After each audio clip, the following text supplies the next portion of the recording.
नमस्कार विद्यार्थी मित्रांनो, नर्सिंग नोट्समध्ये आपले स्वागत आहे। मध्ये आपण नर्सिंग एज्युकेशन अँड रिसर्चचा पुढचा प्रश्न बघणार आहोत। परिचर्या रेखाकृती पद्धतींची यादी।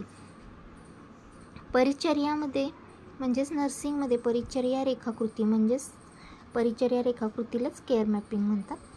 तर परिचर्या रेखाकृती पद्धती या रुग्णांची काळजी घेण्यासाठी वापरली जाते आणि या पद्धतीमध्ये परिचर्या रुग्णाची काळजी घेण्यासाठी योजना तयार करते, ज्यामध्ये रुग्णांच्या गरजा, उद्दिष्टे आणि कृतींचा समावेश असतो।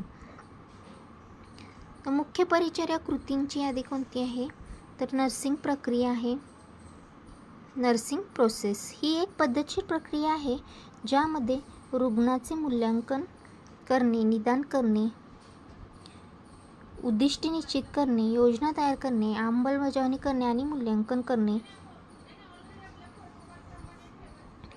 याचा समावेश असतो किंवा होतो।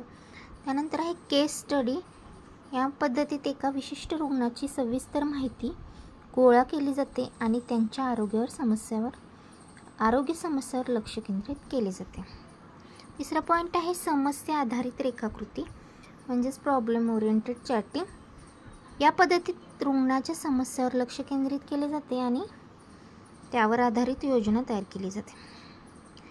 त्यानंतर चौथा पॉईंट आहे फोकस रेखाकृती, फोकस चार्टिंग। या पद्धतीत रुग्णांच्या गरजांवर आणि त्यांच्या प्रगतीवर लक्ष केंद्रित केले जाते। चेकलिस्ट। या पद्धतीत काही ठराविक कामे पूर्ण झाली आहेत की नाही हे तपासण्यासाठी चेकलिस्ट पद्धतीचा वापर केला जातो। त्यानंतरचा पॉईंट आहे सॉफ्टवेअर आधारित रेखाकृती म्हणजे सॉफ्टवेअर बेस्ड चार्टिंग। यात रुग्णांची माहिती संगणकात साठवली जाते आणि आवश्यकतेनुसार त्याचा वापर केला जातो। नेक्स्ट पॉईंट आहे परिचर्या आराखडा म्हणजेच नर्सिंग केअर प्लॅन। तर यामध्ये काय आहे? यात रुग्णांच्या गरजा, उद्दिष्टे, कृती यांचा समावेश असतो आणि परिचर्या आराखडा तयार करताना रुग्णांची माहिती, वैद्यकीय इतिहास, शारीरिक तपासणी आणि प्रयोगशाळेतील चाचण्यांच्या निकालांचा विचार केला जातो। तर ही आहे नर्सिंग म्हणजे परिचर्या रेखाकृती पद्धत। तर परिचर्या रेखाकृती पद्धतीमध्ये रुग्णांची काळजी थोडक्यात कशी घेतली जाते म्हणजे रुग्णाला कसा उपचार करताना कोणत्या गोष्टींचा आढावा घेतला जातो याबद्दल माहिती लिहायची आहे।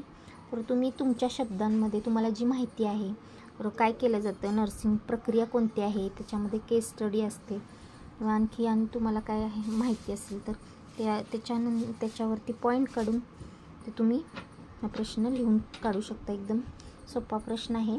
फक्त परिचर्या रेखाकृती पद्धत म्हणजे काय हे माहिती असायला हवं आपल्याला, तरच आपल्याला प्रश्नाचं उत्तर लिहिता येतं।